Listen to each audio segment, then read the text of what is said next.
Hello, Michael here, looking at Psalm 68 for our devotion, specifically verse 17 for the exposition.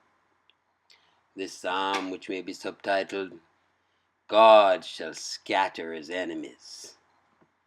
And we're going to go ahead and read verse 17, which reads, The chariots of God are 20,000, even thousands of angels. The Lord is among them, as in Sinai, in the holy place. And before getting to the exposition, I just want to reiterate God's preference for Zion. He just had a choice love of Zion. And it was mentioned in verse 15 that Zion was not a high hill comparatively to Bashan. And it is here conceded that Bashan is a greater mount, but not so glorious. For the Lord, in choosing Zion, had exalted it above the loftier hills. The loftiness of nature is made as nothing before the Lord. He chooses as pleases him, and according to the counsel of his own will, he selects Zion, and passes by the proud, uplifted peaks of Bashan.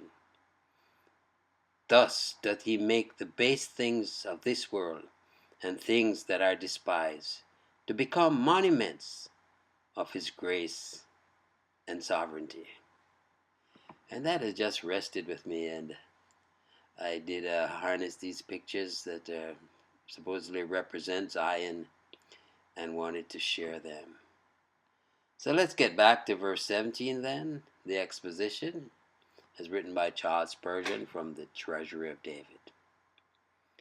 The chariots of God are 20,000. Other countries, which in the former verse were symbolically referred to as high hills, glorified in their chariots of war. But Zion, though far more lowly, was stronger than they, for the omnipotence of God was to her as two myriads of chariots. The Lord of hosts could summon more forces into the field than all the petty lords who boasted in their armies. His horse of fire and chariots of fire would be more than a match for their fiery steeds and flashing cars. The original is grandly expressive. The war chariots of Elohim are myriads, 1,000 thousands. The marginal reading of our Bibles, even many thousands, is far more correct than the rendering, even thousands of angels. It is not easy to see where our venerable translators found these angels, for they are not in the text. However, as it is a blessing to entertain them unaware, we're glad to meet with them in English, even though the Hebrew knows them not, and the more so because it cannot be doubted that they constitute a right noble squadron of the myriad host of God. We read in Deuteronomy 33:2 of the Lord's coming with 10,000s of saints, or holy ones.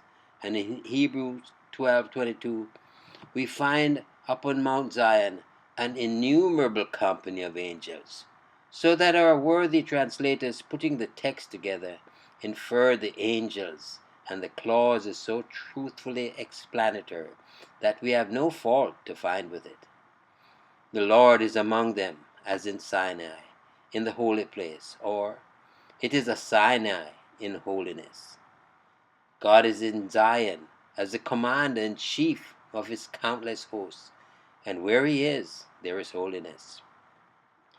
The throne of grace on Zion is as holy as the throne of justice on Sinai. The displays of his glory may not be so terrible under the new covenant as under the old, but they are even more marvelous if seen by the spiritual eye. Sinai has no excellency or glory beyond Zion, but the rather it pales its light of law before the noontide splendors of Zion's grace and truth. How joyful was it to a pious Hebrew to know that God was as truly with his people in the tabernacle and the temple as amid the terrors of the mounts of Horeb. But it is even more heart-cheering to us to be assured that the Lord abides in his church and has chosen it to be his rest forever.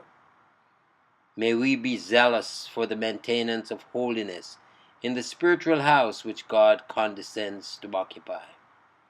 Let the sense of his presence consume, as with flames of fire, every false way.